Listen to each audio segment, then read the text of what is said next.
ঘটনাটি যুক্তরাষ্ট্রের ফ্লোরিডার। সেখানে ৩২ বছর বয়সী যুবক নেথান গিল্ডার সম্প্রতি আজব এক কাণ্ড করে রীতিমতো ভাইরাল হয়েছেন তিনি।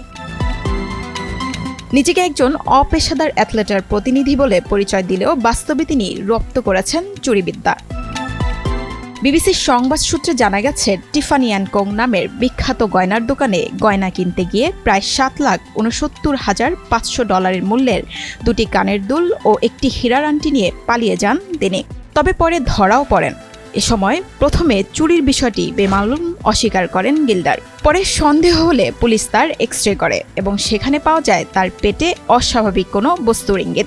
শেষ পর্যন্ত জানা যায়, চুরির অভিযোগ এড়াতে লাখ লাখ টাকার হীরার গয়না গিলেই খেয়ে ফেলছেন তিনি।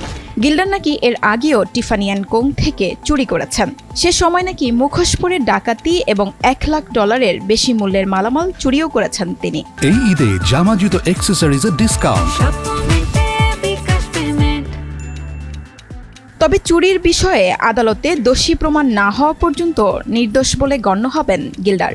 এর আগেও বিভিন্ন মামলায় তার নামে 48টি গ্রেফতারি পরোয়ানা রয়েছে বলে জানিয়েছে ফ্লোরিডা পুলিশ। শিউলি রোজা, NTV।